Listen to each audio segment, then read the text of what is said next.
नमस्ते बच्चों, 9th class की विज्ञान विषय में आप सभी का स्वागत है।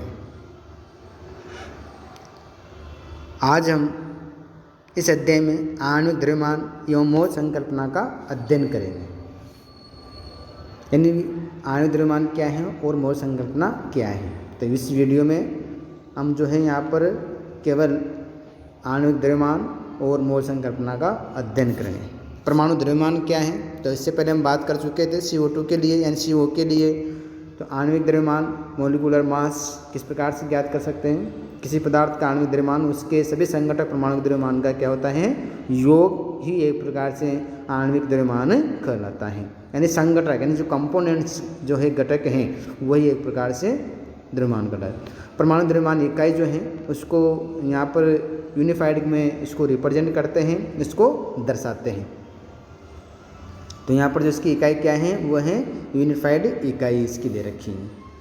और इसी के माध्यम से हम किसी भी प्रकार के अणु यौगिका निकाल सकते हैं। जैसे यहाँ पर हम बात करेंगे जल की, तो जल का सूत्र क्या होता है, H2 होता है। तो ऑक्सीजन के साथ हाइड्रोजन जुड़ा हुआ है। तो ये कितने यहाँ पर ऑक्सीजन कितने परमाणु से जुड़ा हुआ है, हाइड्रोजन के 2 परमाणु से। तो हाइड्रोजन का परमाणु द्रव्यमान क्या है, 1 है। और ऑक्सीजन का परमाणु द्रव्यमान क्या होता है, 16 यूनिफाइड होता है। इसलिए दोनों हाइड्रोजन मिलकर एक प्रकार से ये ऑक्सीजन परमाणु के साथ सहयोग करता है। और इसका इसलिए आणविक द्रव्यमान क्या होगा, इसका आणविक द्रव्यमान 18 होता है। यानी आणविक द्रव्यमान किसका आणविक द्रव्यमान, जल का आणविक द्रव्यमान। तो 16 प्लस यहाँ पर जो है इसमें हम बात करेंगे। तो इसमें जो है यहाँ पर 16 तो किसका है, परमाणु ऑक्सीजन परमाणु का है। और एक किसका है यहाँ पर, हाइड्रोजन परमाणु का है। आगे हम इसमें देखते हैं कि किस प्रकार से ये मिलकर और भी परमाणु का निर्माण करते हैं। यहाँ पर जैसे अलग अलग परमाणु के लिए अलग अलग इसका जो है मान दिया गया है।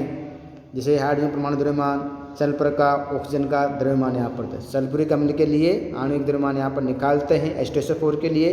तो H2 यानी हाइड्रोजन का 2 परमाणु हैं, सल्फर जो है इसके लिए यहाँ पर परमाणु हैं, और ऑक्सीजन का 4 परमाणु हैं। इसलिए 2 × 1 + 32 + 4 × 16 तो 98 जो है यहाँ पर इसका म्यू है। यानी सल्फ्यूरिक जो अम्ल है, इस सल्फ्यूरिक अम्ल का आणविक द्रव्यमान 98 यूनिफाइड होता है। तो सल्फ्यूरिक अम्ल जो है इसका आणविक द्रव्यमान इतना यहाँ पर दे रखा है। सूत्र इकाई द्रव्यमान है। जब पदार्थ के संघटक आयन होते हैं तो हम आणविक द्रव्यमान की जगह उसका सूत्र इकाई द्रव्यमान ज्ञात करते हैं। इसको फॉर्मूला यूनिट मास कहते हैं। यानी फॉर्मूला यूनिट मास के माध्यम से भी हम इसको यहाँ पर रिप्रेजेंट कर सकते हैं। तो आणविक द्रव्यमान जो है उसके बारे में बात करते हैं। तो सूत्र इकाई द्रव्यमान के लिए किसी पदार्थ का सूत्र द्रव्यमान इकाई उसके सभी संघटक आयनों के द्रव्यमानों का योग होता है। तो आयनों का जो यहाँ पर द्रव्यमान का होता है, जिंक ऑक्साइड है तो जिंक ऑक्साइड के लिए यानी यहाँ पर जो है जिंक ऑक्सीजन से मिलकर यहाँ पर जिंक ऑक्साइड बनाता है।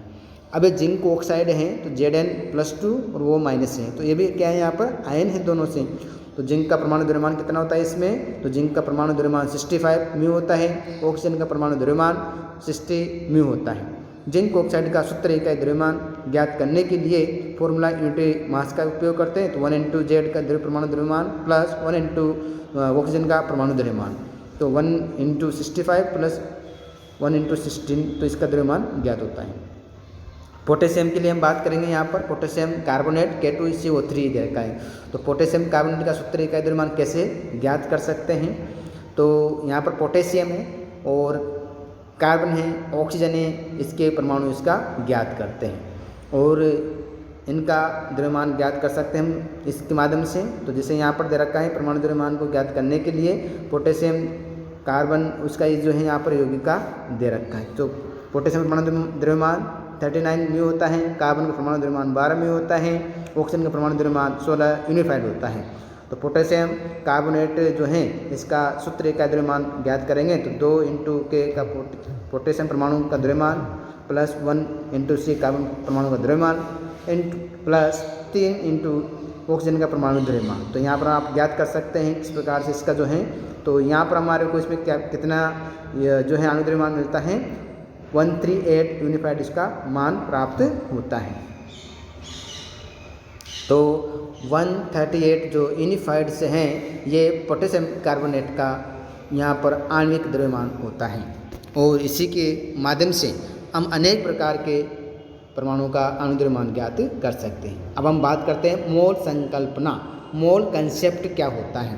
तो मोल संकल्पना जो है वो भी आणविक द्रव्यमान के समान ही होती है। यहाँ पर जिसे हम इसको देखते हैं, समझते हैं, यहाँ पर किसी स्पीसीज के 1 मोल में मात्राओं की वो संख्या है जो ग्राम में उसके परमाणु अथवा आणविक द्रव्यमान में होती हैं के बराबर होती हैं। तो यहाँ पर परमाणु, अणु और आयन मिलकर, तो ऑक्सीजन और सल्फर परमाणु अणु आपस में मिलकर एक प्रकार से इसका निर्माण करते हैं।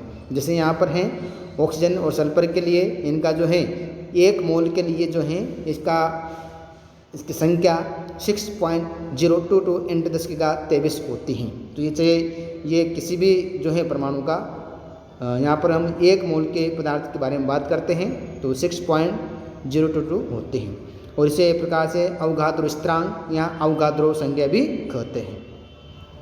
इसी के द्वारा इसे स्मॉल कैपिटल एन से निरूपित करते हैं, किसको, अवगाद्रो संख्या को। इसको समझाने के लिए यहाँ पर देगा 1 दर्जन, तो 1 दर्जन का मतलब क्या, 12 संख्या यहाँ पर होती हैं। तो इसके लिए 1 मोल पदार्थ का यहाँ पर जो है उसमें ऑक्सीजन का ज्ञात करेंगे, तो यहाँ 6.022 × 10⁻23 के लगभग यहाँ पर ये पाई जाती है। जैसे हम और भी यहाँ पर पदार्थों के बारे में देखते हैं, तो ग्राम में और किलोग्राम में नोट करते हैं, तो 2.10 ग्राम, 2.15 ग्राम, तो इसका मतलब क्या है, 2 किलो 10 ग्राम है, 2 किलो 15 ग्राम है। तो इसका वेट ज्ञात कर लेते हैं, और वेट ज्ञात करके बता सकते हैं कि वास्तव में कितने ग्राम वस्तु आपके पास हैं, और वो जो है तो 1 मोल किसी पदार्थ का है वो 6.022 × 10⁻23 के लगभग होती है। किसी पदार्थ का द्रव्यमान ग्राम में उसके सापेक्ष परमाणु या अणु द्रव्यमान के बराबर होता है। तो द्रव्यमान अणु द्रव्यमान के बराबर यहाँ पर उसके सापेक्ष में हम बात करेंगे। जैसे किसी तत्व का परमाणु द्रव्यमान उस तत्व के परमाणु द्रव्यमान को परमाणु द्रव्यमान इकाई में प्रदान करता है, ठीक उसी तरह किसी तत्व के परमाणुओं को 1 मोल का द्रव्यमान, जिसको मोल द्रव्यमान कहते हैं, परमाणु द्रव्यमान का मान यहाँ पर परमाणु द्रव्यमान का ही मान है, परंतु इस इकाई में हम यू की जगह ग्राम का प्रयोग करते हैं। यानी यहाँ पर जो है जितना भी ग्राम वस्तु होते हैं और इसको एक प्रकार से परमाणु के मोल द्रव्यमान की चर्चा करते हैं।